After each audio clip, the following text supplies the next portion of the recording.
Hello, everybody, and welcome to Netflix Weekly. I, as always, am Rob, and with me, as always, is Phil. Huzzah! Let's talk about anything interesting. For me today, Yeah. that was interesting. I changed, did a not complete water change, but the regular water change you've got to do every 6 weeks for our aquarium. We have a 125-gallon aquarium. Which was Wow. yeah, a lot of fun Oh, because that that was takes the hole in the wall that you posted. yeah. If and it's cool. I have I put up what it looks like after the hole, like the actual I don't. aquarium. I don't know. Oh, Maybe. I thought I Well, did. if you did, it's on the screen now. But yeah, there we go. And I as you can can do see, that. the aquarium's right here. But no, yeah. So I had to change that out. So Make that it more was difficult. Now I got to put it down there.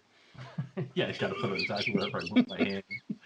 But yeah, so that was fun. And I our the sink that we commonly call our son's sink, the boys' sink. Um, The boys the like sink. yeah, like the sink, like in their bathroom, right? So it's their bathroom. It's a sink in their bathroom. It was just totally fucking clogged. So I Nice. tried to run Drano down it. It was like, no. I'm like, all right, I gotta fucking change it. So yesterday I bought the new sink piece, the drain that goes down there, and taking out the old one, it must have come with the house. It was so fucking old and just caked with gunk that I couldn't unscrew it. I basically had to snap it right in half, and so yeah, that was a fun part of my day. And I tell you, I'm sure you know this as a dad. There's nothing more fun than when you're fighting with something, trying to get it to work, and you're like, God damn it, motherfucker! And you're trying not to scream out swear words, but everyone comes over. Mom, Dad is swearing. I don't like it when Dad. Can you not? Hey, Dad. Yes. Can you not swear so much while you're doing that? I will try. Okay. Because I mean, I don't like. Okay, go away. I'm trying to fix the sink. Hey, Dad, if you were a character of Minecraft, what character would be? You're like, oh my sweet Jesus, just go away for 5 minutes and let me fix this sink. So that job that should have taken me about half an hour took me about 2 hours. And then yeah, then after that I was like, all right, now I'm going to sit down and watch this show. And then my wife decided, hey, I like this show. This show looks like it's going to be good. So as soon as she starts sitting down and watching it, uh, is I paused to talk to my phone and tell my phone, hey, like whatever notes I'm keeping. So she didn't like that, and then she had her opinion of my notes, and so the lesson As is they do. if you're going to watch these shows for a podcast, don't watch them with other people. Just watch them by yourself, unless Or you just want to get into it. don't take notes with your voice during the movie. I can Yeah, just see you going to the cinema and just doing it. well, you know what? Because if like I go into like frantic fucking scribbling because I try to get like every idea that's currently in my head and every comparison that I'm making, so I kind of remind myself of the mindset that I'm in and why I felt this way towards whatever is in a scene. And so I'm saying stuff like, this is just like Room 237. This is just like Don't Fuck with Cats, and stuff like that. And then of course my wife's like, "What's Room 237?" I go, Never mind. You wouldn't like it. It's a Shining documentary." Well, how is it like? Just shut up. Just shut up. I'm watching this. Yeah, Don't Fuck with Cats. That was a crazy one. Like, oh my God. Next time I do this, I'm doing it by myself. But, so that was my day. How was your day, Phil? It's family day, so my wife's back is acting up, so she's been a mess. And so yeah, I've had to kick into high gear, but that's fine.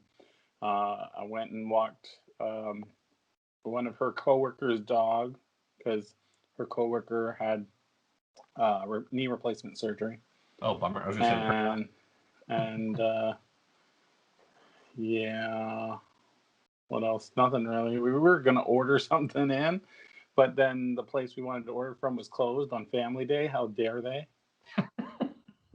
And by the way, if you're from America or another country in Canada right now, I don't know if it's just Ontario, but I think it is current, just Ontario. Yeah, I don't yeah, think Nova Scotia celebrates it because I have coworkers from Nova Scotia and he doesn't celebrate it. today is a stat holiday, statutory, kind of like, um, a holiday, and it's if you work with Americans, they laugh at me every single time. I'm like, yeah, I'm taking family day off. They're like, what day is that? I'm like, family day. We can take They're like, days off what for the anything. fuck is family day?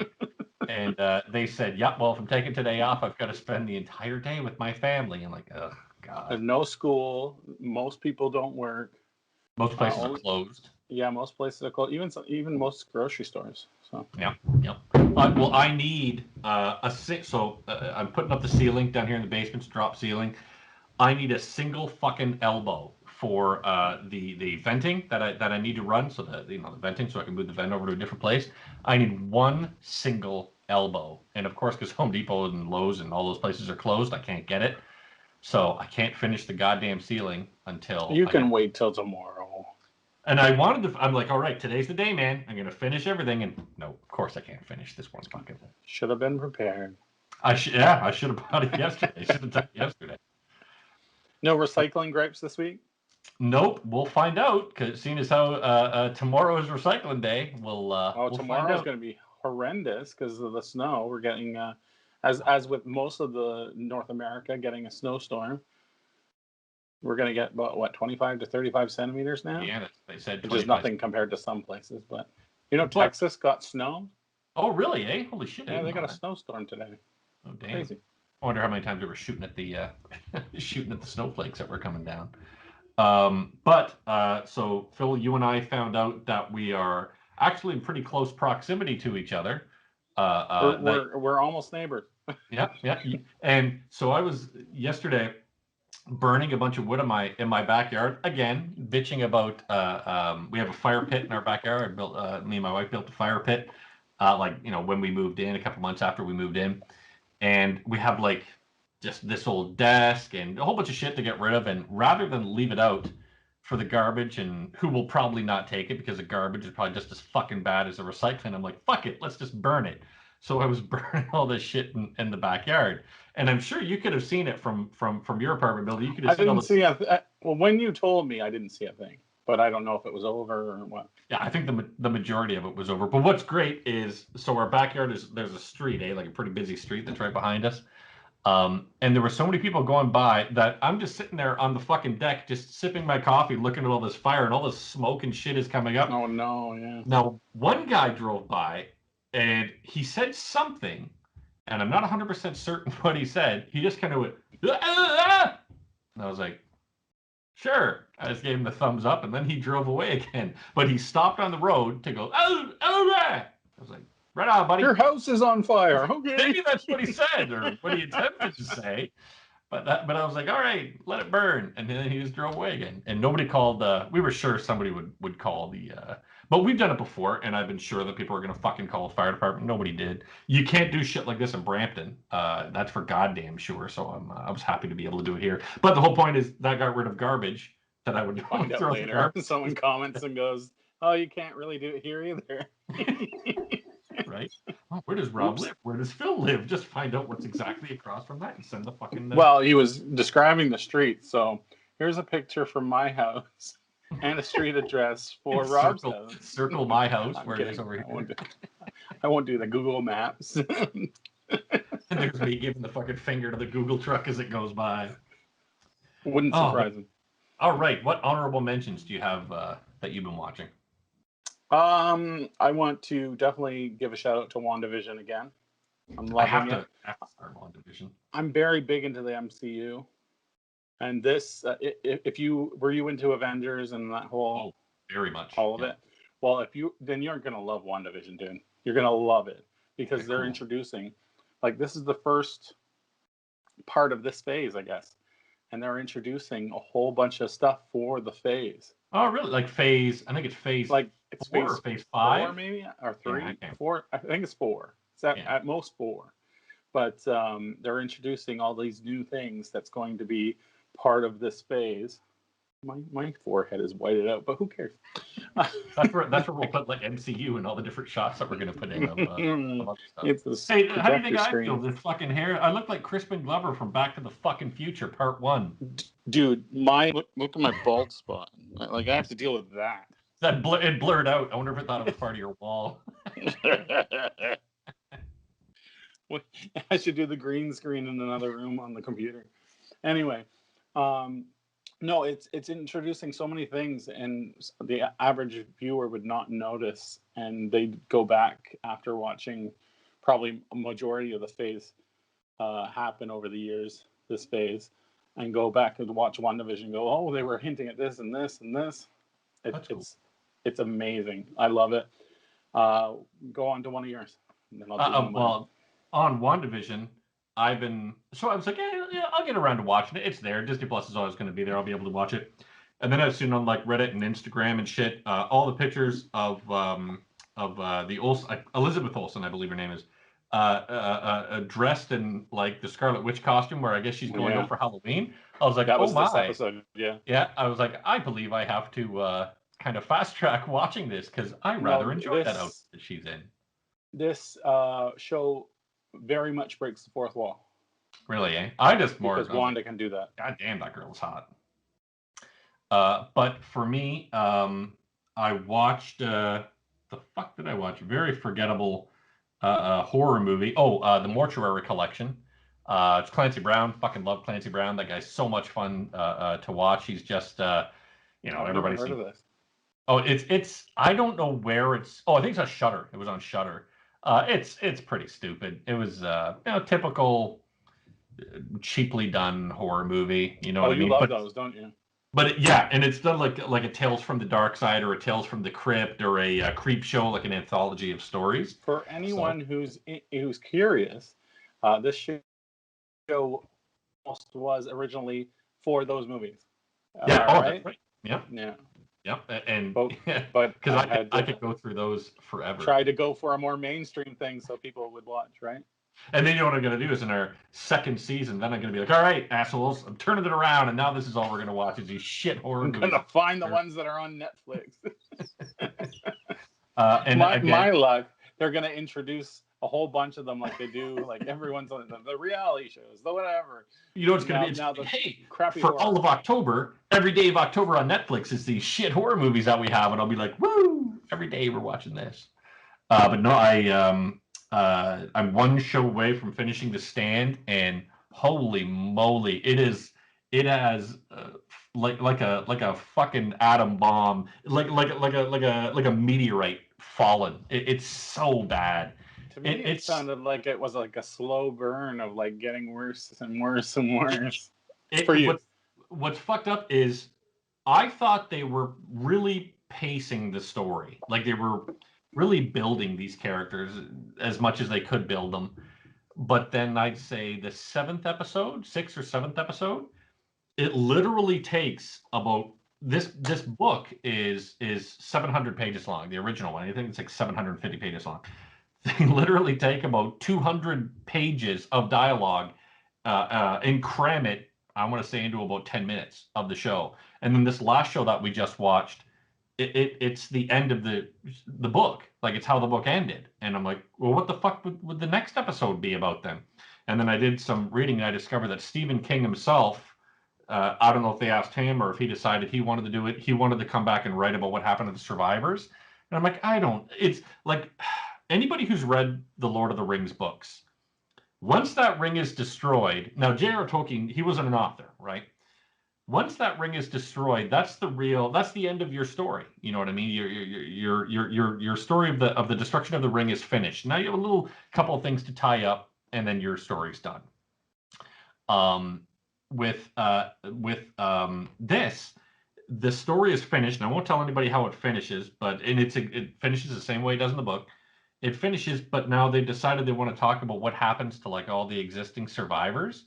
I'm like, who gives a fuck what happens to the survivors? The story is done. It's done. Yeah, the overall, like the narrative, the overarching narrative is finished. I don't give a shit what happens afterwards. Like in Lord of the Rings, and why I was bringing it up is the ring gets destroyed, and remember they go back to the Shire and they discover that Saruman is running the Shire, and there's that whole part where they've renamed him Sharky, and he's the 4 hobbits, and I guess the whole point was to show the hobbits have grown up and now they can battle it. It was stupid. It's totally pointless. You could have made all that up and I would have believed you.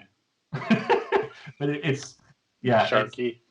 Yeah, I've read that book. I've read that book a couple of times, and it's an important book that everybody needs to read. The Lord of the Rings, not just because of the movies. My grandmother gave me that book when I was like fucking, I want to say like 5 or 6 years old, and we read it together.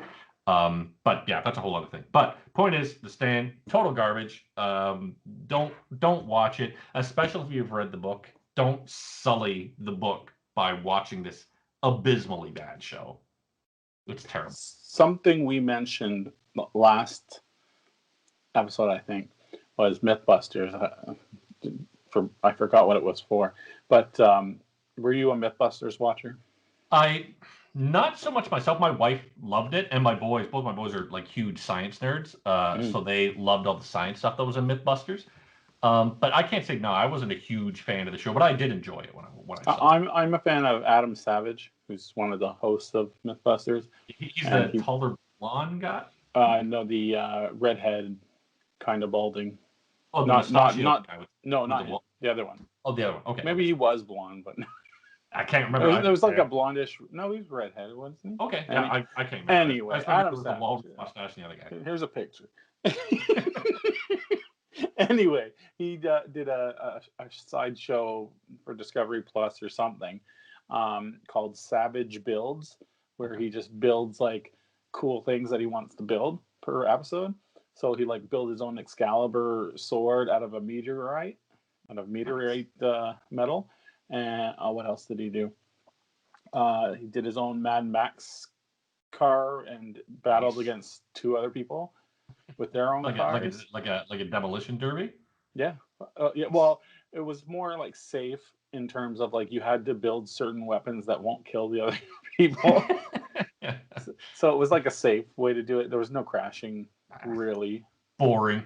It was actually pretty good though. The last episode was like a food fight, but non-lethal, and try to max it out and do whatever you can. How many food fights have you been to that are lethal food fights? Though you fucking firing carrots out of a Nerf cannon to people. Yeah, potato gun. Yeah, good point. right to the throat. Anyway, Savage Builds, lots of episodes. Say like 9, 7. Okay. That's lots. That's good. That's good compared to some of the Netflix. It was only like 1 season. Yeah, so far it's only 1 season. I would bet on it coming back. Yeah, cool. And I would even suggest you watch it because you seem like the type that would love it. Yeah, you should go back and watch Mythbusters. Come on now. We have it in our library, and I think my wife's watched all of them. And it was one of those shows where I would come in and like, oh, that's pretty cool. There was one that you'll probably like this one. But I've seen a good chunk of them, but I've never called myself like a fucking huge hardcore fan of the show. Yeah, I've seen them all. I haven't seen all the Mythbusters Kids version. Oh, there's a kids version? Yeah, there was I think it was done for Discovery Kids. Okay. And they had Adam Savage and a bunch of kids that were the Mythbusters. The one thing I did like about that show, and I remember talking to my kids about it, is apparently Adam Savage and Walrus Man, I don't know his name, it's terrible, but he's a great guy. I just Jamie don't know. Heineman. Okay. Apparently they disliked each other. They did not like each other at all. This is what I heard, so I don't know if it's true. But they worked really well together. They were like, hey, you know what? We're doing a show, and in this show, the whole point is for us to test things. You know what I mean? And I always remember telling my kids, like, see, you can, even if you don't like who you're working with, you always put your best foot forward, and you always, try to complete the best thing, that you can do. And I always that was one element of the show that I really thought was cool that always stuck with me is even if these guys don't like each other, they're still putting together the best show that they can. I don't think it was. I get your point. I don't think it was as far as not liking each other. I think it was just more like I wouldn't like hang out with you for 3 hours a day if I had the choice, but I don't have the choice. So. Yeah, exactly. And I believe it was they came at things from different angles. So yeah, the way they would approach stuff was very different. Now, this is one thing I wanted to bring up. Phil, you'll be able to put up a picture. So we have a horse mask in our house. We've just had it fucking forever. A latex one type thing? Yeah. And my son just had one too. And he was just bugging the cat, and then he turned over and I took a picture of it. And I put on Reddit, horsing around on Family Day. So picture this, if you will, and I'm sure Phil will put the picture up. That was on Kingston Reddit or something else? No, on Kingston Reddit, on Kingston, Ontario. I must have missed it. Jeez. But I put it's a picture of my 7-year-old son, 9-year-old, 8-year-old son, one of those ages, in a horse mask. The first response I get to it was, I'm not sure that this is going to bode well for Canada. This opens the doors for richer provinces to buy up a limited supply and possibly leaving the poorer ones out in the cold. To which I responded, okay. Now, this person went on to explain to me that, oh shit, I replied to the wrong topic. But leave it, this was not what I expected as a sort of answer. I was like, maybe people are going to tell me to go fuck myself, or Kingston's great and they love horses, whatever. I did not expect a response about somebody saying this does not bode well for Canada. Like, I'm sorry, it's just a kid in a fucking horse mask. You should be a better parent. It's a fucking horrible monster of a parent putting your kid in a fucking horse mask. Hey, I wouldn't be surprised with a Kingston Reddit. Or PETA comes after me, like, you fucking monster. Is that a real horse head? That's what I should have done, and then had a picture of my kid posing. I'll superimpose him in a fucking shot from the Godfather with the fucking I'm not head. Editing that. The glue factory. But all right. Oh, just one more thing. One more honorable mention. It's a guilty pleasure, and people are going to groan. Expedition Bigfoot. Okay, so I'm a huge nut of those ghost shows, like Ghost Hunters, that kind of realm. Like, there's a lot of them. And so, do you believe in ghosts and the supernatural? We're going to get into this?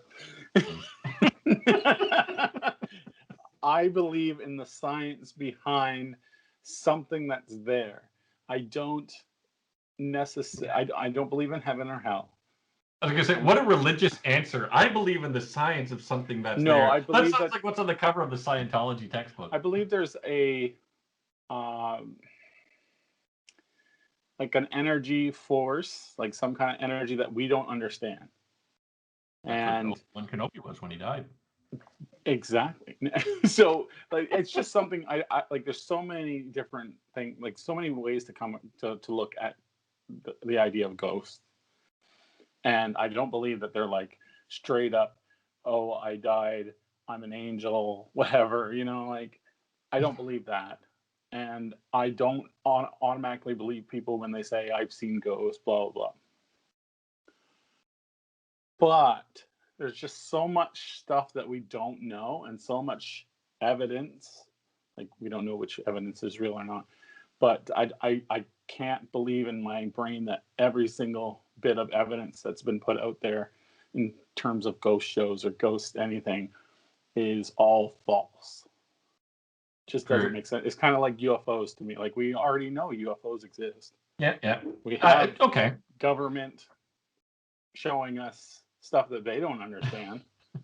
But I like that. What was going on? I think it was a huge fucking pandemic was starting, and the government was like, "Shit, we've got to do something that people up a pandemic." Hey, you know what's real? Aliens. They didn't say that, Rob. They said UFOs are out there. That's all we're calling it. Here's some release stuff that we don't understand. We couldn't figure out. Distract. For me, my issue, and this is the only thing I'll say about it in regards to ghosts, is that, so if you're a person who died, right, and now you become this metaphysical being that you're no longer forced to live in this corporeal body, why in the fuck would you stay on planet Earth? That is the part of it that I will never understand. Well, let me put it this way. Why would you go back to places that you visited? Why would you look at old pictures? Same to me, it's the same idea. It's like you don't want to let go of your memories. Yeah, and maybe that's entirely a difference of opinion in that if I was now not a corporeal body, I'd be like, holy shit, dude, I'm going to fucking Mars. I'm going to other universes. I'm going right out of the Milky Way. I'm gone. You know what I mean? None of my fucking family can see me. I can't do anything with them. Fuck this shit. I'm gone. But what if time isn't a limitation? Would you not want to go look at your life and how you lived it? Like, as a kid or as a teenager, you not want to see like a third party view of this stuff going down? No, and Not sex, because that would, oh fuck, can you imagine? That'd be the one thing that would get me away from Earth. Like, Jesus Christ, that's how poorly I am at this. Fuck this shit. I'm gone. But no, the only story, if you ever get a chance, and I cannot stand the actor Casey Affleck, either as a person or as an actor. I think he's terrible. But there was one movie that he was actually really good in, and it wasn't Manchester by the Sea. If you watch that movie and you're not hanging yourself by the end of it, then you're an impressive person. But he did a movie called Ghost Story, which was actually a pretty cool movie. The whole movie he dies, and in his ghost form, he's just a sheet. He just has a sheet over him. And I don't want to spoil the movie. It gets very metaphysical, but I think that movie it tackles what I don't believe in ghosts, but if I did, that's where I would like to see a ghost story be. Like, that's where I would see ghosts, what they would do with their lives. But yeah, if you ever get a chance, so yeah, there's an honorable mention. Watch the Casey Affleck movie, and then don't watch any of his other movies because he's an asshole. But watch that movie Ghost Story because it's a fucking good movie. So back to Expedition Bigfoot. Oh yeah, sorry. We got No, most like right. Do you think there could be a chance, in the vast amount of forests we have, that there could be a ape-like Oh, absolutely. or person who's way off the grid? Totally believe that there are hundreds of thousands of physical creatures on this planet that we have not identified. I would believe. Most recent that is common is that lizard that can go on your finger and it's like right on the tip. They have a picture of that, which is right here somewhere. Thanks. Like I'm doing a disco show. Well, there's that. What the fuck is it? It's it's a maggot or a fly or something. They nicknamed it like the zombie fly, where it can, or the zombie bee or something. It can go into another insect, or maybe it's a zombie fish, something like it, whatever. It will go into another insect. It will kill that insect and then effectively take over its nervous system. And it sounds like a horsehair worm or whatever they call it. Something like that. Yeah, it's nicknamed like the zombie maggot or the zombie something. Mm-hmm. And I was like, holy shit! If stuff like that can exist, I would definitely believe in something like Bigfoot. But you're never going to get me ever to believe A, in religion, never, and B, in ghosts. That's where I draw the line. Okay, we can move on. Exactly. Enough of this ghost talk, because we'll be here for hours. Fuck you, Rob. Jeez.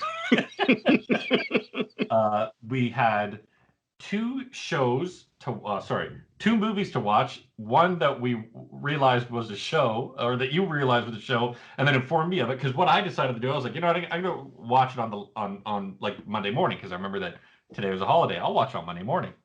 And then when you said it was a show, and then I found out there's 4 shows in it, so it's 4 hours long. I'm like, shit, I'm not going to be able to get all of this in. But I watched 2 episodes of that show, and I unfortunately never got a chance to watch An Easy Girl. Hate you so much right now. You know what? I'm just going to review it, because I'm not waiting a week for you to watch it. You're going to watch the next thing. But and you don't want to watch it. Let's go right into it, okay? All right. We're gonna make this you want to start with An Easy Girl, because I'm sure I am going to explain this Wait, sorry. What happened? Thing pause. We good? I think okay, so. did on my end. I have 20% battery left, so we'll see what happens. Worst case scenario, we'll continue this on the iPad. Double clips. Anyway, okay. I'm going to explain this to you. Oh, I'm so mad at you right now. Oh my god. I knew this was going to be bad, but I'm gonna see, and this is what I fucking get like when I watch a movie that I hate. You get incensed by how bad it is. It's bad that this has gotten critically like good. Like it's gotten awards or something. Like, oh my god. Fuck off. Like, okay. It's one of those coming of age French movies, okay? You made me watch this. I'm just reminding you. I'm going to remind you multiple times. Okay. Far and above the best thing about this movie, and probably the best, well, one of two things that's good about this movie is the locations. It's Okay. all done in France, in the French Riviera, specifically mostly in Cannes. Okay. Um, so you got all these beach locations, the clubs, um, the beach locations where the water is like really like clear. I'm like, Okay. oh, I want to go there, And there, I really want to go there, but I know that I have to be rich because it's going to be super expensive. It's like Rich there's no way. or a young lesbian discovering herself. If I tell people, maybe. I was gonna say you said you like cans. I'm like, I like where this review is going. I will disappoint you. That is not what the movie's about. Oh, god damn it! All right, I'm not gonna watch that. Well, not anyway. You know this. The main character. How do I have so many notes? Okay. The main character. Her name is Naima. She's 16. Okay. Has a gay friend named Dodo. Okay. Now Dodo is her real name, or it could be like something in. No, Dodo is a guy. A gay Dodo's guy a guy. Okay. So it's not the gay Still, friend that you want. Dodo is a shitty name to have. And an older cousin named Sophia. Okay. No. Okay. So Naima works at this resort type place, like a rich resort where rich people go to. And they go for food and stay, and then they go over to the beach and come back. Anyway, there's a freaking garden that there's an elevator that goes down the hill of this garden, and I'm like, I've never seen that before. The more rich stuff. So it's Riven from the video game Myst. But the point is her mother works at this resort, and she stays there with her mom, who I guess they have work quarters. Anyway, that'll come into play later. Her cousin it's the summer now. School's over. Her cousin comes to visit. Her cousin's older, has plastic surgery, is kind of out there with like for sexuality. Okay. So and this is Sophia. The first freaking scene of this movie is her sunbathing, topless, on this beautiful beach. Now, when you say she's had plastic surgery, like monster fake boobs? Yeah. Okay. Yeah, and her lips are like puffy, like the not like that, but like she's Cthulhu apparently on the French Riviera. Anyway, that's how she talks. I'm a horrible person. I'm sorry. Okay, so she comes for the summer, and Naima kind of looks up to Sophia and wants to be Sophia, kind of. They go out clubbing together, and they meet this wealthy guy. The wealthy guy's into Sophia.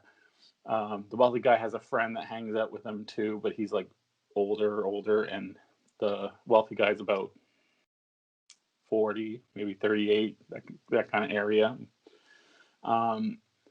So it's kind of sketch. Now hold on. Like, Sophia's like, is Sophia like 22 or something? Okay. Like, I don't know if she lied about her age, and it doesn't really come up. But she had plastic surgery, so I'm guessing she would have to be of age. I don't know. Unless her fucking parents signed her off when she was 18, said, sure, let her get all that shit. Anyway, Naomi looks up to her. They meet the guys at the club. The guys at the club take them back to their yacht on this beach. And so Dodo comes along with them as well. Fucking Dodo. Then so hold on. So the two guys are straight that I've picked up, Nanaimo and Sophia. And why is Dodo coming along? Because he's best friends with Naima. So they're like best friends. Anyway. Okay. And honestly, when they introduce these two rich guys, they're like talking in the boat. They live together on the boat. Oh. It kind of like at first I bad of me to assume, but like it just like I know why Dodo's coming along. It was so homoerotic almost, the way they were talking to each other was just like, oh, it's this kind of movie. Anyway, no judge. I just want it to go somewhere, you know. So they go I to know the where I yacht. want it to go. It sounds like it's not going in that direction. They go to the yacht. They hang out, do rich people stuff.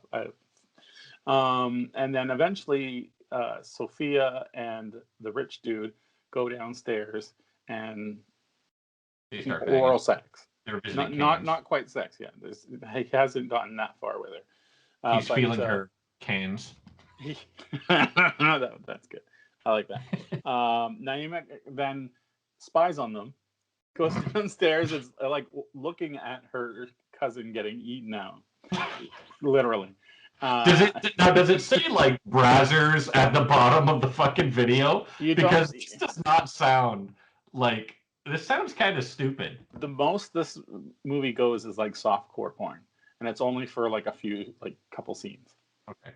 Like you see boobs, you see outlines of other things, you almost see dick, like, you know, almost.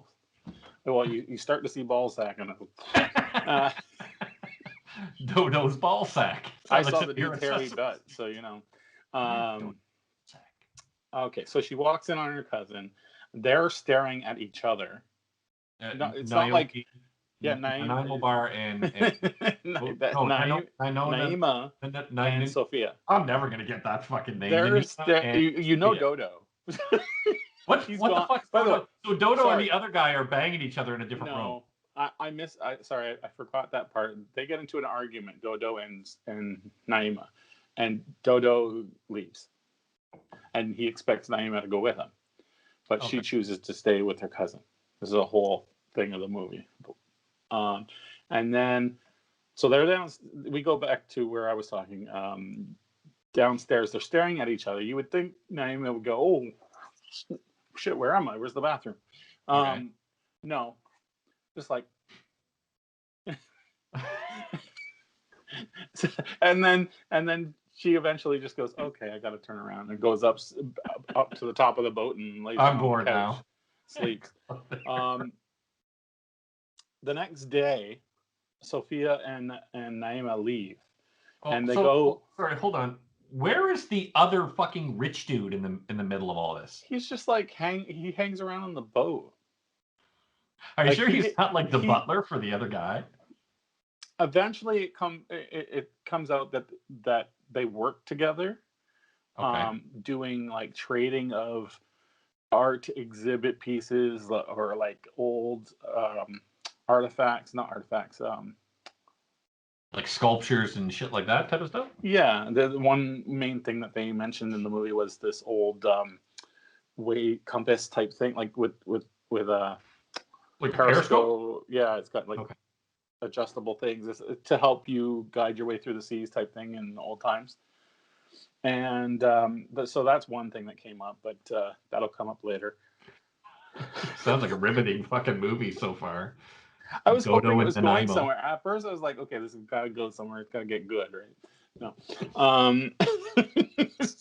Okay, so they go to, the two girls go to an expensive store, like really expensive, like I think it was a $3,500 watch that they were looking at, and they bought, and they put it on the tab of the guy on the boat. Okay. And she's trying to explain to Naima with no uncertain words is that this is part of the deal. Like, you hang out with the rich guy, you get you bang him, and then he gives you stuff. But we don't, without saying it, you know. So she goes, which one do you want? And she gets the expensive watch. She goes, if you don't like it, you can just come back in a week or two and trade it in for something that you do want, because then it's yours. It's your money, right? You get what I'm saying? Okay, so they're buying the most expensive thing, and that's looked at as money instead of the actual item. Right. They can then it's theirs. It's not the guy's money anymore. And then they can come back and use that to buy whatever they want.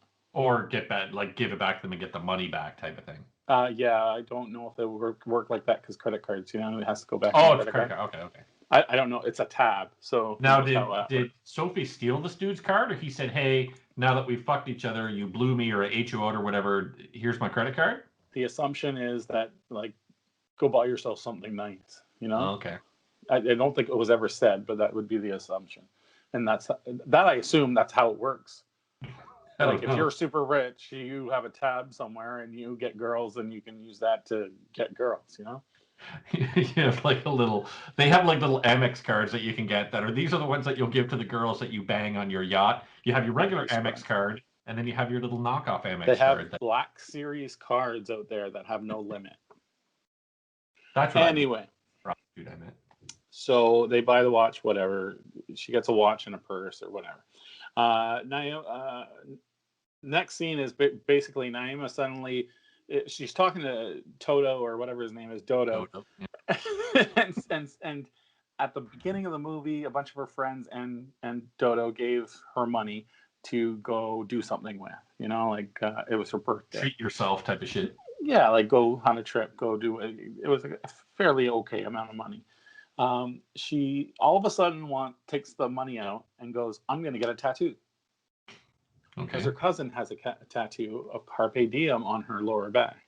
Oh God. Okay. Yeah, because it was get something original. Exactly. And I was like, really, Robin Williams. Anyway, he's like, what are you doing? I don't want you to spend the money I gave you on a tattoo. I thought we were gonna go on a trip or something. And she's like, you gave me that money. It's my money. This is something I agree with her on. You gave me that money. I can decide what I want to do with it. Right. So she goes and gets that tattoo. That never comes up again, except to show her cousin that I want to be like you. And she's like, thank you. Now, does she get the exact same tattoo in the exact same place? Oh, okay. Exact same. Naima and Sophia are hanging out, and the voiceover says the rule is like, you cannot contact these rich guys again. In general, that's not the way you do things. You have to wait till they contact you. Okay. And not to expect a contact for a couple days. So on like the second or third day, they're in the movie theater and they're texting while the movie's on. Oh my God. If I didn't already hate this movie, this would be the biggest critique I have. Don't ever do this, people. If I see your screen on in a movie, I'm going to be mad. Be more like me. Go watch a movie and be like, I don't understand exactly why they're doing this, because here's the exact reason that I have a problem. I'm just going to throw your phone. If you're going with me, I'm going to throw your phone.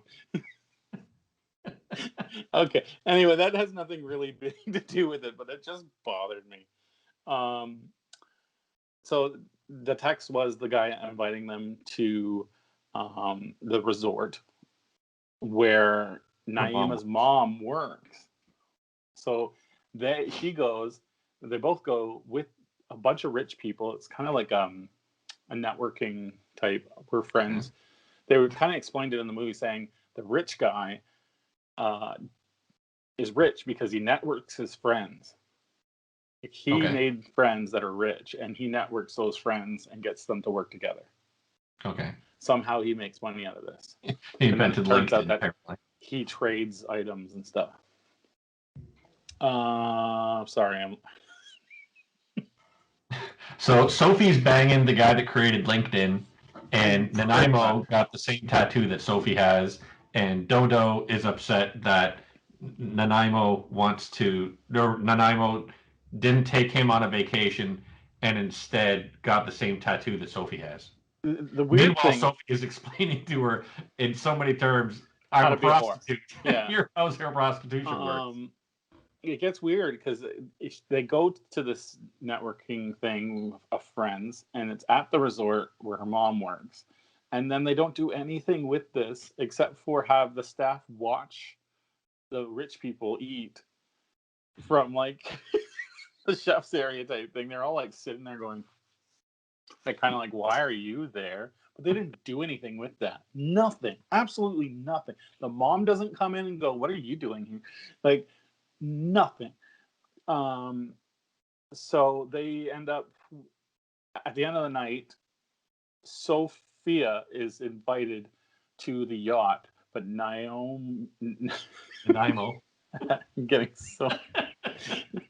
I'm the worst at this. Why did we do a podcast? I believe her name is Amenia. What's that? What's that blood disease? It's a hard name Anemia. for me because I'm used to Naomi or something. Anemic. Nanaimo, Anemic sure, let's Naomi. do that. Nanaimo doesn't get invited, so it's like, ooh, that one hurts. The next day, That's it. That's just you're not invited. Bye. Sophia goes, yeah. She doesn't say, oh, you're not invited, but I'm invited to go back to the yacht. Are you good to go home? that kind of thing. And by the way, we're invited to go to a trip tomorrow, so can you bring my stuff in the morning? And I didn't bring it. So she's like, yeah, sure, sure, no problems. Just goes home, sleeps, comes back in the morning. The next day they go on the yacht. They go to a place in Italy because it's right next door. She was supposed to go to an audition with Dodo for something, and she blew it off to go on this little trip. What is Naomi? Now hold on. Naomi was working at the place where her mom worked, the Rich Club place. Was she just like a fucking co-op there? Like was okay, like as just like a waitress, or she was nothing. I'm guessing she was nothing. She was just like she lived there because her mom was working there. Okay, so what was this in the staff quarters type thing? What was she supposed to be auditioning for with Doodoo? Like some acting thing or something. Okay. And then with Doodoo. So she blows that off. They go to some networking thing where some lady totally makes fun of, like, in that like trashy kind of like, oh, I heard blah blah, or do you know this book or blah blah, like trying to out her as like a whore. Try to out Sophie as a whore. Yeah, sorry. Okay. And Sophia takes it like a champ. Like she's been through this before. It was like she like did little comments like I'm better than you. I don't need to do this type of thing, but without saying it. Okay. And then digs it, gives a little dig back, and then says, because this girl that's going after Sophia is like an old woman. She's still hot, but she's an old woman who's against plastic surgery. Yeah, has morals. Who would have thought? And then it ends where Sophia goes, can I go take a swim on your beach? And then she's like, sure, no problem. She starts taking off her top right there. Just like, oh my god, where are we? Okay, so that night Sophia has sex with Andre. Andre is the rich dude. Okay. The next morning, Andre has them kicked off for stealing one of the expensive items. Okay. And so they're kicked off the boat, and that's a horrifying scene for them. Naima tries to talk Dido. I can't even. He sings with Eminem. She tries to talk to Dido at a club or something. He ignores her, tries to give her the I'm not dealing with you because you didn't come to my audition. Then he gives in right away. He goes back to her, tells her he got the role. They're still friends. And I said, this really serves no point at all. Then Sophia leaves without saying anything because she got kicked off the boat and she understands that she's gotten the cold shoulder. From the rich dude. She's just like, I'm leaving. It's a traumatic experience, whatever. Which it shouldn't be for her because she's a whore. Been through this before, yep. Yeah. So she leaves without saying anything. Naima decides to become a chef, and I want 2 hours of my life back. That's the movie. There's nothing. So what you're saying is Naima, and again, so movies and narratives are not difficult. A lot of people think that if you talk about narrative and you talk about character arcs and shit like that, it's not that hard. If your character is a different person, they've learned something. They've learned something about themselves. They've learned something about the family, whatever. By the end of the movie, that's called a character arc. They're on their journey, right? They're on the character's journey, and they discover something about themselves by the end. For me, I always, and you'll find this as time goes on, I always cite the best example of a character arc in history is Marty McFly. Marty McFly, Back to the Future. He learns all about his parents by the end of the movie. He learns that his parents were people just like him. Yap yap yap. From what you're saying in this movie, it sounds like Nanaimo is no different at the end of the movie than what she was at the start of the movie. The only difference being that now she's got a tattoo that says Carpe Diem. And now she doesn't have any urge to be a whore. It's Okay. basically my cousin came in. I looked up to my cousin, wanted to be like my cousin, tried to be like her, and I didn't fit in. So, and then nothing came of it. So I'll say that this movie was Netflix geniusly marketed this movie because a pervert like me saw it pop up and was like, "This is a movie about an easy lesbian girl." I love easy girls, yeah. Right, exactly. And this is totally so. And it sounds a lot like. So I don't know if you remember this movie from a few years ago. It was called "Blue Is the Warmest Color," and it was a movie with these two young girls, French as well. It's like a 3 hour fucking movie, and it's just about this girl discovering maybe she's a lesbian, maybe she's not. She doesn't know. Yap yap yap yap yap. It's beyond fucking boring. But it was nominated for every award under the sun because it's nouveau, and you see these girls just going to town on each other. For me to say a movie about lesbians is boring means it has to be really fucking boring, and it sounds like that's exactly what this was. It's like, hey, you're going to learn something about yourself. It's French, so it looks really pretty, and the language sounds really, really nice. You'll just listen to this for an hour and a half or 2 hours. I gave it a chance. It was awful. Like it built to nothing. It built. It was an okay build, but nothing came of it. Did Sophie nothing. have an okay build? Yes, she did. I would enjoy those. Anyone would, but it was just. I know. It was like, okay, we're building. They're gonna get to something. Something crazy is gonna. No. Just it's like they ran out of money. I was saying to my wife, this is the type of movie that they need an excuse to make a movie to get money. Yep. There's nothing to it. Yep. And like how many fucking shows, how many movies, they do not begin with the end in mind. You know what I mean? Like they don't have an ending to get to. This movie is money laundering. And yep. So okay, so we're gonna pause for a second. All right. Here we are back with part 2. Phil has gone over An Easy Girl. Man, that didn't sound right at all. Phil has described An Easy Girl.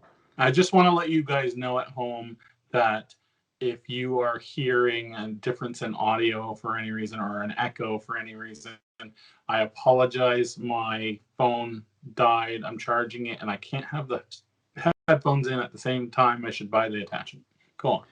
Also, Phil, I don't know if you heard the previous one, but he highly recommended An Easy Girl on Netflix. It's the story of Nanaimo and Dodo and everything that happens with prostitutes. I'll beat your face. That's what. The French prostitute Sierra. But all right, that brings us to. There's no Sierra in this. What we thought was a movie and turned out to be a show. And it's called the Cecil Hotel, and I can't remember what's the sub. Crime scene at the Cecil Hotel or something. Crime scene at the Cecil Hotel. So I knew as soon as they started talking about it, I did not know that the footage that they were going to show about this Elisa Lam, we'd all seen this footage, I think, from back when it was on the news and whatnot. I didn't know that it was from this Cecil Hotel. But I will say, as soon as the show starts, a brief synopsis about what this is about, from what I was able to put together, is a history about the Cecil Hotel in America. I believe it's in Los Angeles, right? Yeah. The Cecil Hotel in Los Angeles, and it's really a history of the hotel and shit that's happened at that hotel. Now, they're doing a whole bunch of voiceovers when it starts. Different people talking about their relationship with the hotel, what they know about the hotel, et cetera. One person refers to the hotel as a nexus of dark energy. As soon as I heard that, I'm like, oh, fuck. I am not going to enjoy this because this is going to be a bunch of people that are, and I wrote down, I expect that it's going to be a story told by an older white woman with a bunch of cats that believes that crystals can heal the universe. because anyone that starts talking about nexuses of dark energy, that's immediately what comes to mind. That there's going to be, I hate that. I hate anything. That's not true. Anything outside of science fiction. If you're trying to seriously make me believe in something as a nexus of fucking dark energy, shut up. I believe that in Star Trek we run into nexuses of dark energy. I'm not going to believe it in the fucking Cecil Hotel in Los Angeles. Well, the first episode started with this girl talking, and it's like a narrator going over things, and I thought that it was going to be dramatic reconstruction of what happened type those type of shows where you get actors just to act out the whole thing, and I hate that. I'd rather have a documentary that goes over the actual scenes, actual stuff. So I was like, oh my God, no.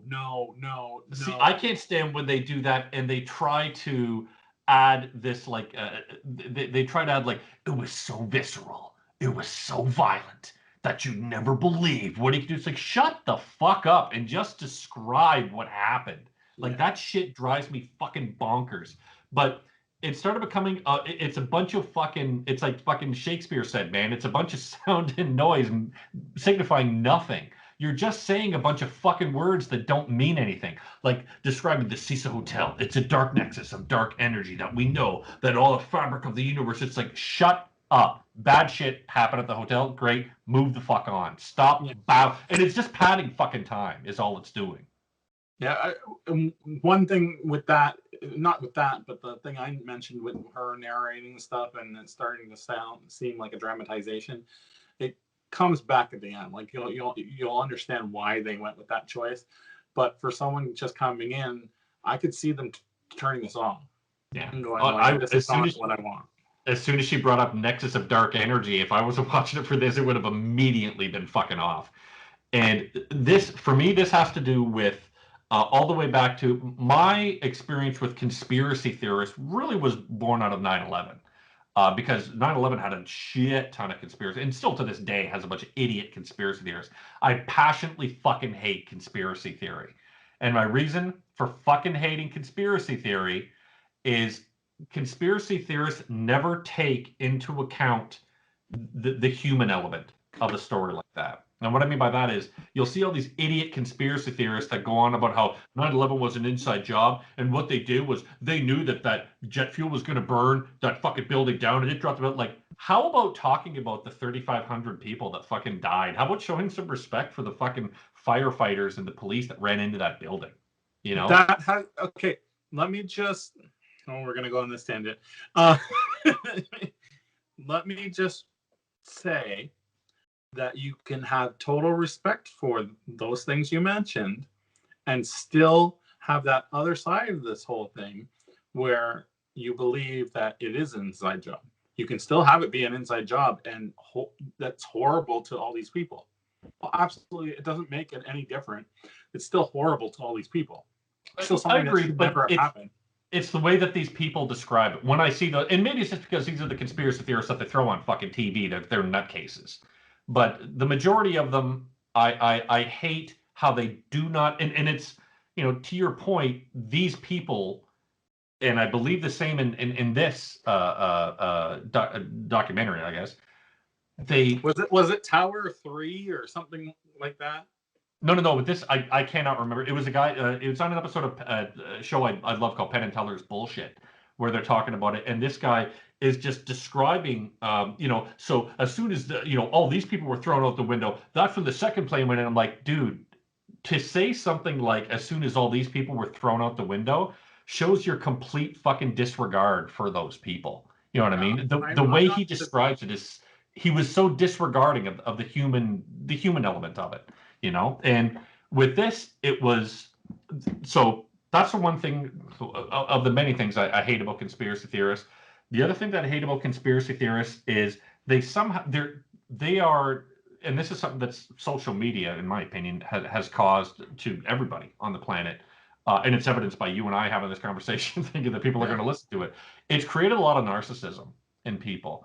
And with conspiracy theorists, I wrote down, they somehow think that they're more intelligent than police, even though they have nothing better to do than to pore over what they find in other social media, that other people's ideas that they collect into their own. So it's just kind of, it's the Ouroboros. It's just the fucking cycle feeding itself. You know what I mean? And that's how I felt about a lot of the people that they had little glimpses of in the start of this, that you knew, okay, we're going to talk to these guys later on in later episodes. And I was like, I know I'm not going to like this, because I hate those types of people. It comes up a big amount later on, and it's good. Like, it's really well handled. You'll like it. Well, in the second episode had they were talking to one guy, that Indian guy, I can't remember his name now off the top of my head. But well, you know what? I'll get there, because I wrote a note down about that. Also, so there's and by the way, we'll talk about 9/11 some more another time. Right. We'll save that for another show. I'm sure there's been a Netflix movie about 9/11. But these are the same people. So there's a documentary, I believe, a Netflix documentary, Don't Fuck with Cats. The people that are behind this feels very similar to the Don't Fuck with Cats people, where you put something out on the internet and the internet fucking devours it. You know what I mean? Like, you've got people that will watch it ad nauseum to come up with all these theories. And in the case of Don't Fuck with Cats, they did assist the police. You know what I mean? So that's the one thing I can say that's good about that situation. This situation, maybe it happens, but so far I have not seen these people helping the police out in any fucking capacity. It might happen. Unfortunately, like I said, I only got 2 episodes of it, but I didn't see it. I think that's the reason why they introduce evidence to the public, is to get a little bit of information that might be true, so that they can work off of that. But there's a difference between putting something out there for the public, saying, have you seen this woman? This is the last footage we have of her. Maybe someone sold her drugs. Maybe somebody slept with her that night. Maybe someone ran into her at a party. They don't want some guy to go, hey, you know what? There might be ghosts. Like, dude, shut the fuck up. Like, come with something useful. And that's why I think they put stuff like that out. Come with something useful to this fucking conversation. Not that there were goddamn aliens that she was looking at down the hall type of thing. You know what I mean? Those people are, to me, useless, because, again, they disregard the human element of if you can't come to this with a piece of evidence or something to go on, like you said, you can't say that down the hall there was aliens that she was talking to, because where does that come from? Like, where's the aliens part? Like, and also, what good does it do? It's not going to help these fucking cops at all. No. The second thing, I 100% believe that English couple. So they start talking. We're talking like everybody's already watched the show. And if you haven't watched the show, what they start doing is they start interviewing this English couple, that this was going to be their first trip out of England. They said it was their first trip out of rainy England, and they wanted to go to LA. So they found this, travel package that was very cheap to go to LA. And these people talk about, they didn't realize that they were going to Skid Row, and they discovered that they were going to stay on Main, which is Skid Row. Explain Skid Row. Yeah, I have that in a second to talk about what Skid Row is. We'll get there. But so they go to this hotel called Stay on Main, which is the Cecil Hotel, in effect, the Cecil Hotel.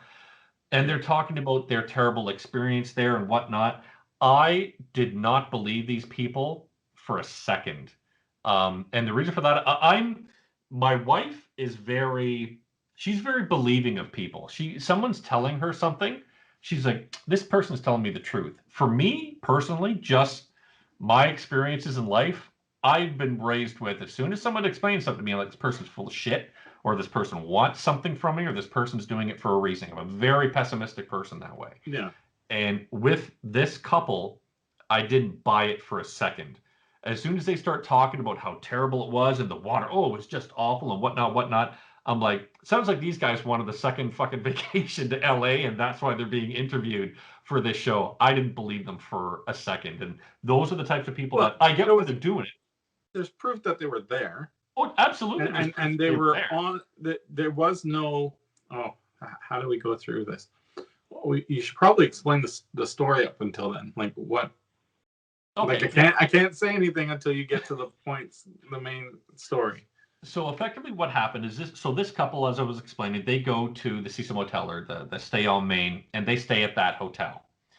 At the same time, there's a girl from Vancouver, Canada, named Alyssa Lamb, I believe her name is, who has gone missing.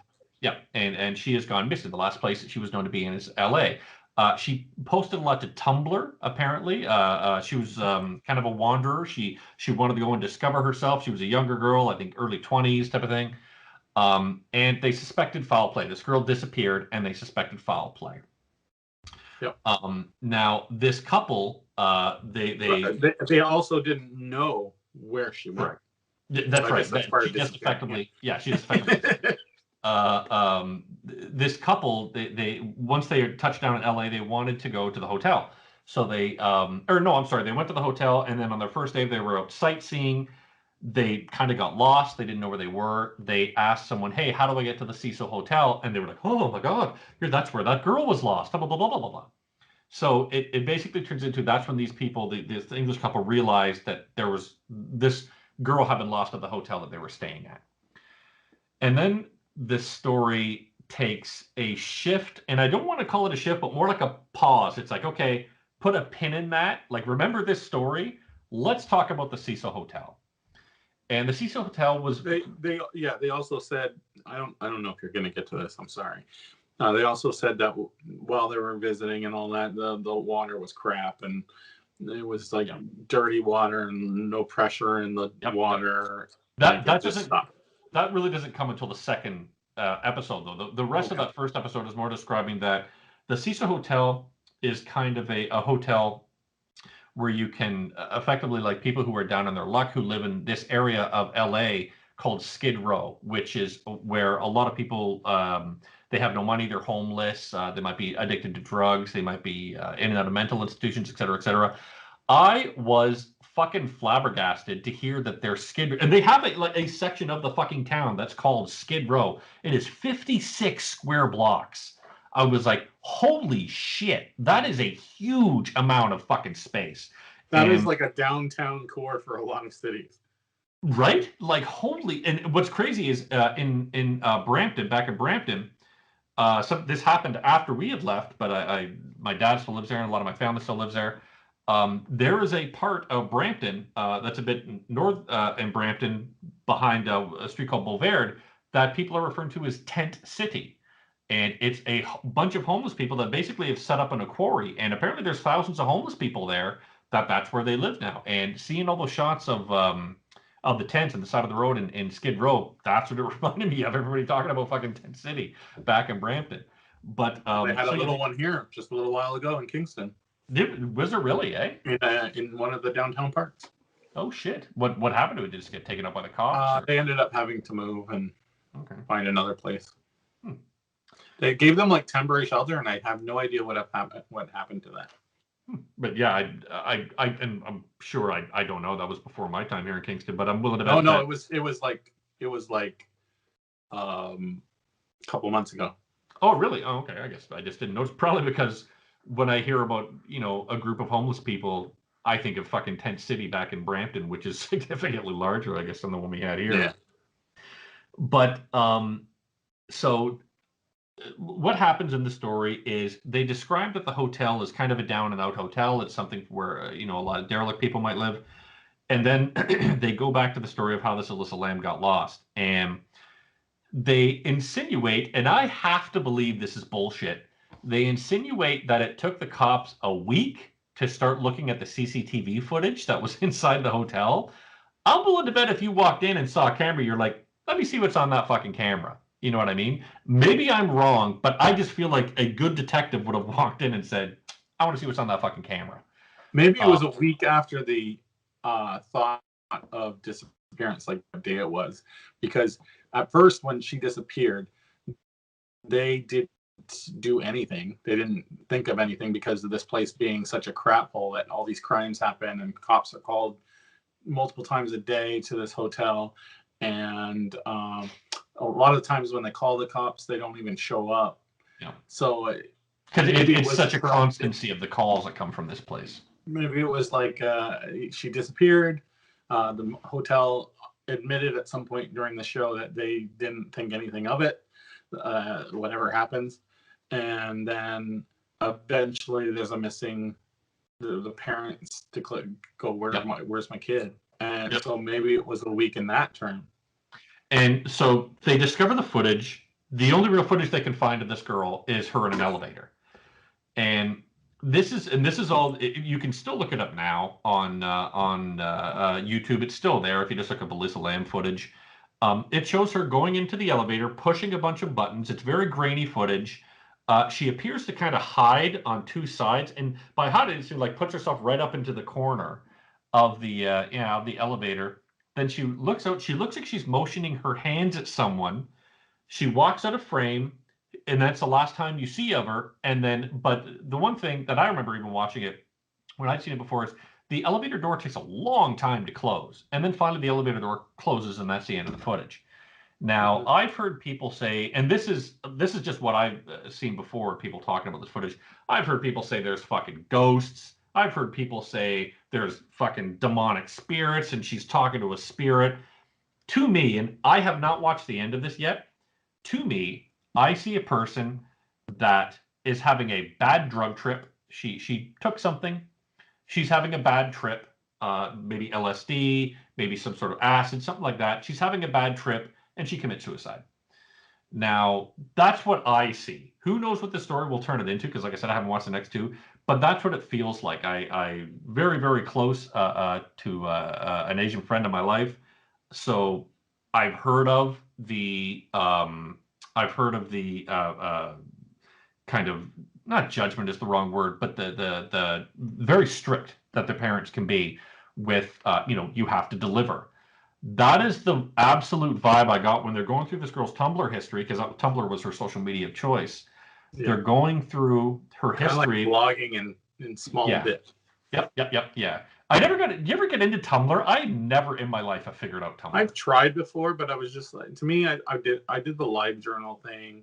I've done social media, of course. Like I've done vlogs, but I've never really done Tumblr. And in the way that Tumblr works, where you're just like, you're supposed to post little snippets of like words or pictures or something. It's kind of like Pinterest in a way. That's exactly what I thought it was when they showed Tumblr come up on screen. I was like, oh shit, it's Pinterest. It's Pinterest with like more options, I think. Yeah. I think Pinterest has become Tumblr now. Right. But she was very much into journaling her life through sentences or paragraphs. She talked about like meeting men and anyone, right? She was apparently just very open to just talking to strangers, men or she was more. It was more so that she wanted to, but she's not really like promiscuous or anything. She just was like, I want to be able to be more open. I feel like I am this way, but I need to really go out of my comfort zone. Yeah. Well, it felt like she was an introvert that was trying to not become an extrovert, but just to break that introvert kind of shell. And yeah, that's got to be a hard thing to do. I'll fucking talk to anyone. I'm not an introvert at all, and I usually share much more than I should. But yeah, I'm not an introvert, but I can totally understand cracking that shell. It's got to be hard. And that's again why I keep coming back to. She might have got together with somebody, male or female, didn't matter. She got on drugs. Unfortunately, had a bad trip and met her end. And so what the police do is they put that footage out of the internet because they're hitting a fucking dead end.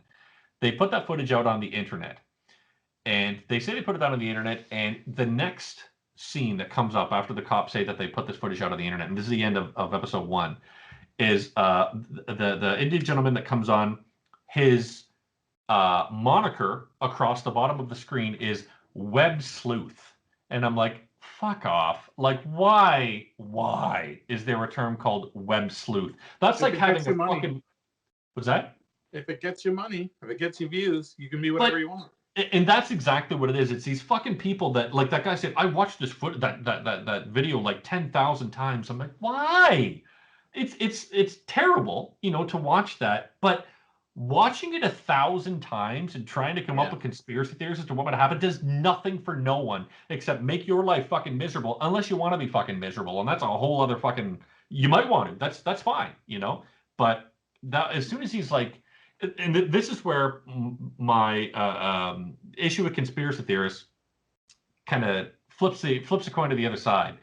Is this guy's very heartbroken when they discover that she has died. So what they do eventually find out is she went up to the roof or was taken to the roof. They're not really sure what happened. She went up to the roof. There was water containers on the very top of the roof, like 4 huge water tankers. She climbed into one and died. She was naked when she climbed into it. So again, they weren't sure if it was foul play or whatnot, but she was dead. And when they announced it, yeah, unfortunately, this has turned to not a homicide, but a suspicious death. This guy said he was very emotionally crushed by the fact that he learned that she had died. And I was like, that's terrible. One, it's terrible that this poor girl died. Two, it's a bummer that this guy is saddened about it, but you fucking brought it on yourself. Stop watching this footage 1,000 times. You don't know this girl. It's terrible that she's dead, but I feel like watching this over and over and over and over again is you're doing nothing but like whipping yourself with a fucking whip. You know what I mean? It's kind of like if you think of something current in terms of let's say the Free Britney movement, where it's like yeah, there's people like me who think like she should be freed of I forgot what the word is, the contract her dad, where her father takes full control of everything. Yeah, it's oh shit, yeah, no, completely forgot. But power of attorney. That's what it is. One of those people. What? He's her power of attorney. Yeah. There's another word for it, but yes, exactly what it is. And I'm one of those people who are like, yeah, for sure. Like, I want to see Britney free and everything. But there's other people who like deep diving, looking for whatever they can, just getting like really into it, like too much into it because you're not helping anybody. Like people who are showing up at all the court cases, people who are trying to sneak in, people who are trying to get any evidence they can't. Like there's levels of this. There's like they had the latest documentary about Free Britney. It's not called Free Britney, but it was it's on HBO Max or no Time. So anyway, look it up. Look it up. Like it's a latest 1 hour documentary on the Free Britney movement, and it's gotten a lot of headlines lately. What am I doing? I'm an editor. I'll put a link or something.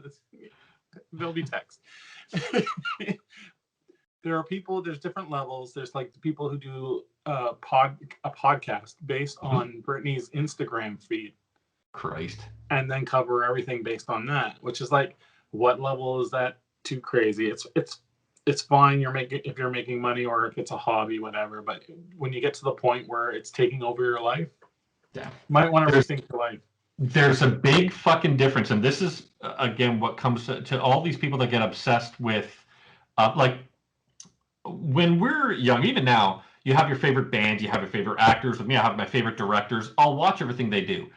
But if they like, if Martin Scorsese was to make a shitty movie, he hasn't broken my heart. He hasn't, convinced me that I'm going to go murder him because he made this bad movie. There is a very definitive line between empathy and obsession. And a lot of these people, like this guy became obsessed with like sleuthing and finding out what he could about this girl. And I'm a little bit like this guy probably does it. And it's like you're just saying with the Free Britney thing. If you want to do a podcast following her Instagram, fine. You know what I mean? That's great. But don't think that, Britney and I are best friends. We're like this fucking close because I follow everything on Instagram.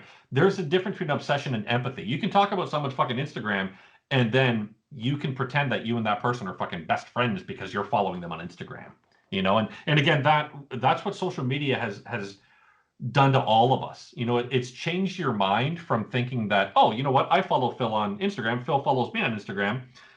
We know everything about each other's life. Phil knows what my kids look like. You know what I mean? Like it's imagine that kind of, that's where some of those, and some people crack and it stops being, it stops being what social media is designed to be and starts becoming something far more nefarious. And that's kind of how I felt the direction of this show was going with these guys. At least with those guys, like the web fucking sleuth guys. And this is what annoyed me again, and this is, I come back to what I said about conspiracy theorists before.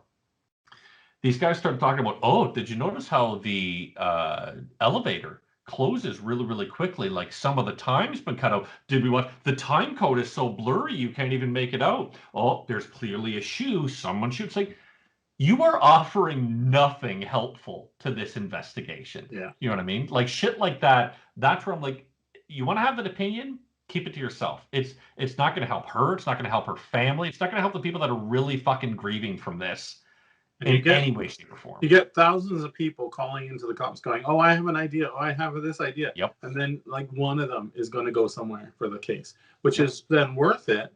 But then all these other people are not worth it. And maybe you should look at what you're saying before you go and call and say, oh, my uncle thought he saw Dolly Parton talking to Elvis last week. Who cares? Exactly. There's nothing for it. And that's, again, like, these people are like, did you guys consider that it might be ninjas? It's like, no, those calls are going to be fucking useless. And it's the people that are going, you know what? I might have seen this woman, blah, blah, blah. And the last thing that I recorded down that was funny, well, to me was kind of funny. So Richard Ramirez, the Night Stalker, killed a bunch of people in the 80s, I believe. He stayed at his fucking where he was staying through all of his murders was at the Cecil Hotel. Oh yeah. And I did think it was quite comical, so I just watched. That's the Russian guy or Slovakian? I mean, yeah, Slovakian, or no, maybe it was Mexican.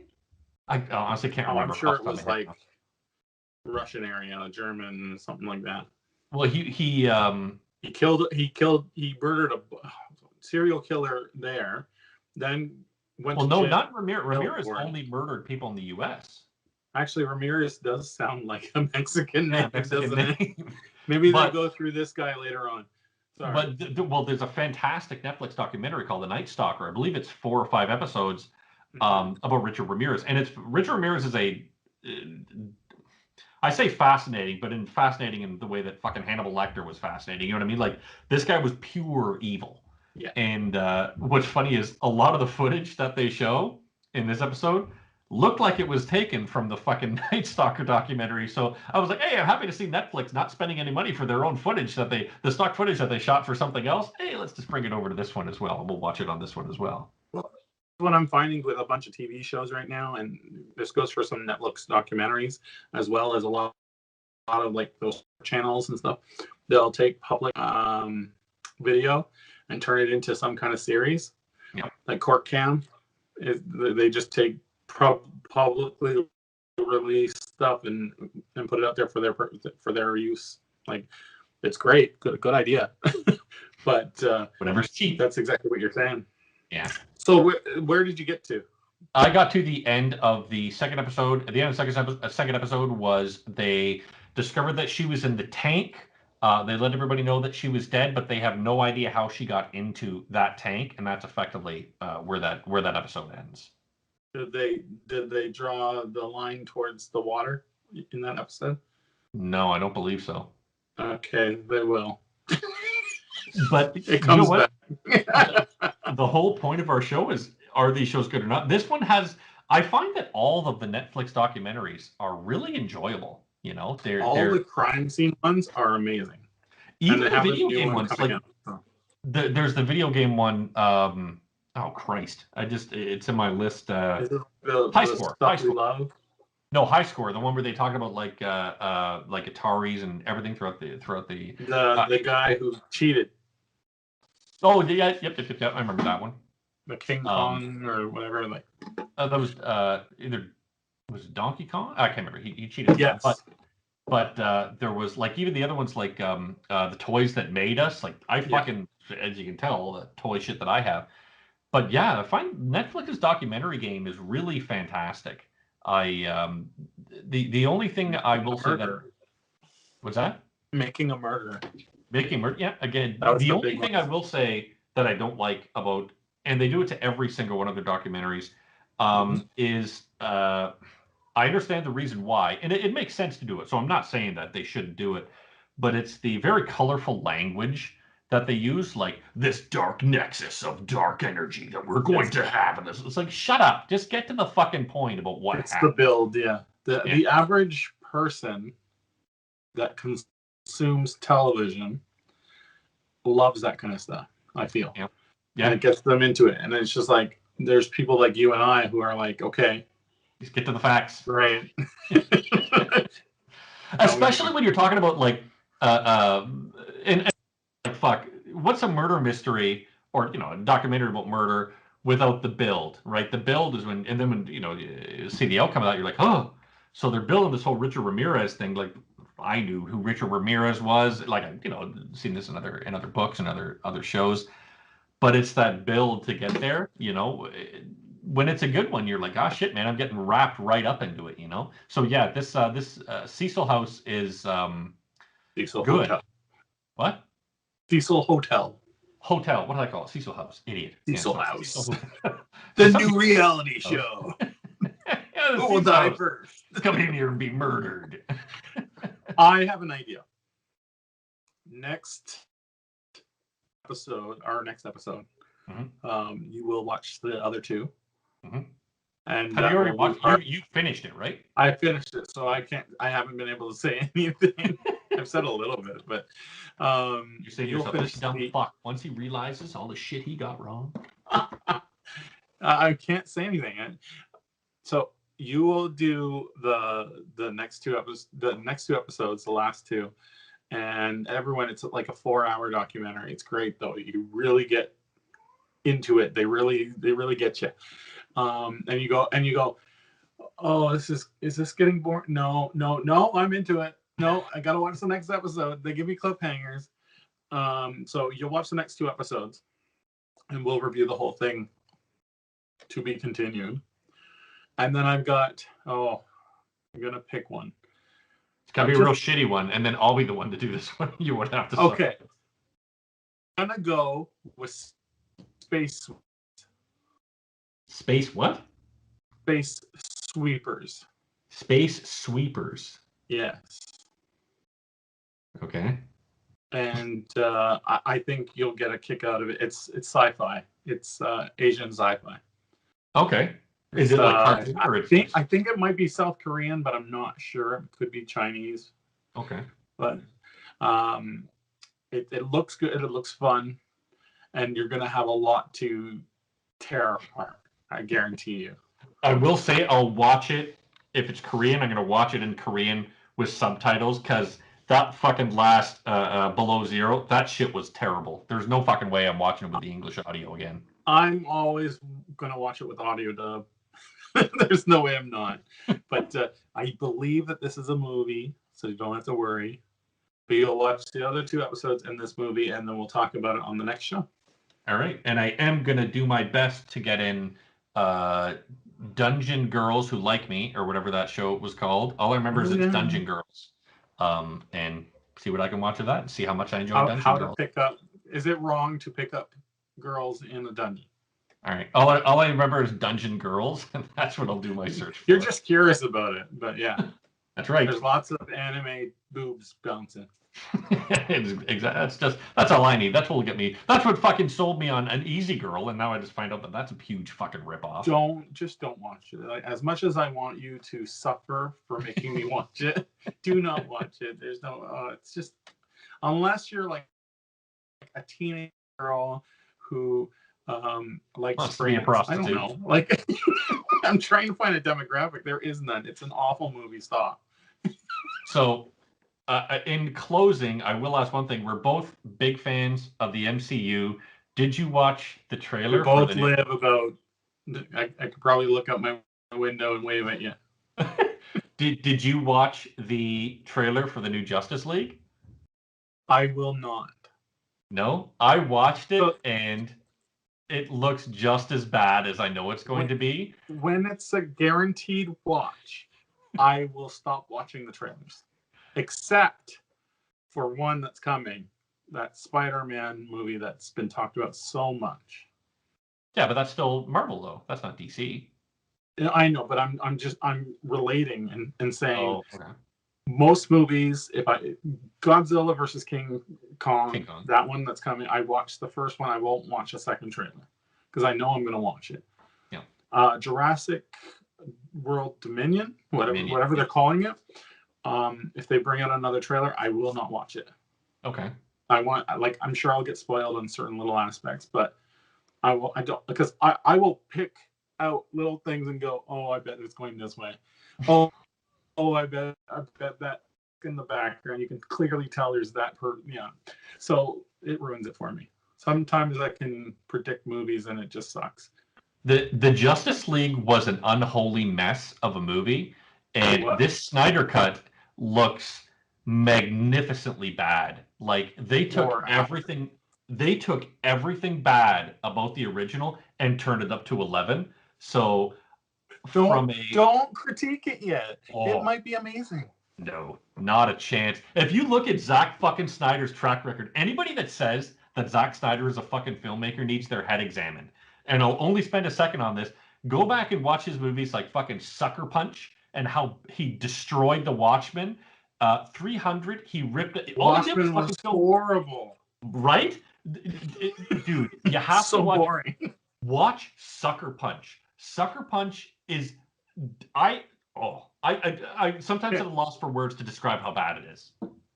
Sucker Punch was fun for, I think, the fight scenes. Were you thinking the same thing? It's the blonde girl, right? Yep. Blonde girl. Yeah. Yep. So the fight scenes and all that, like the graphics, the CG and all that, beautiful. I love that.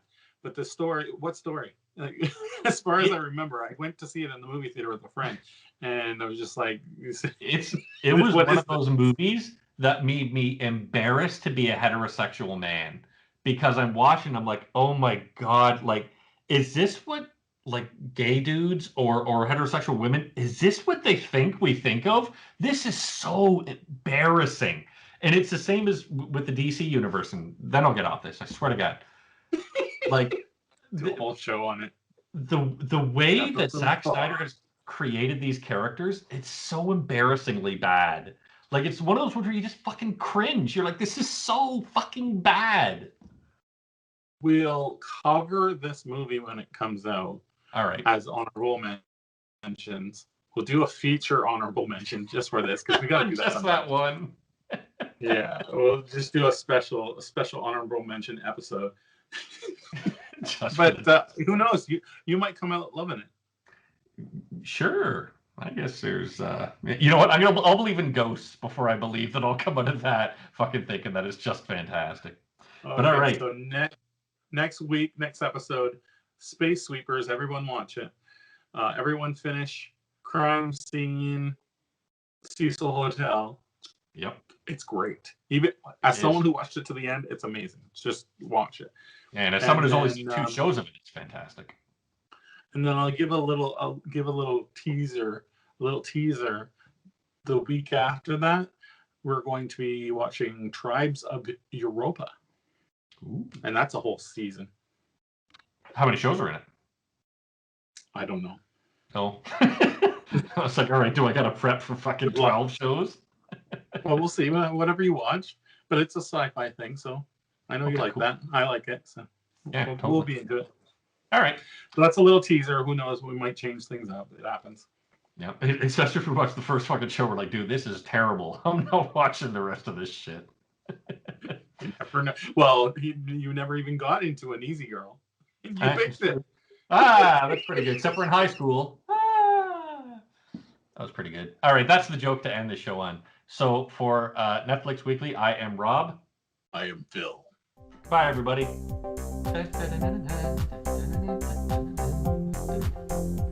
The end. That was good. Fun. All right, I will stop recording. What? What did we forget? Nothing. Oh, bye-bye.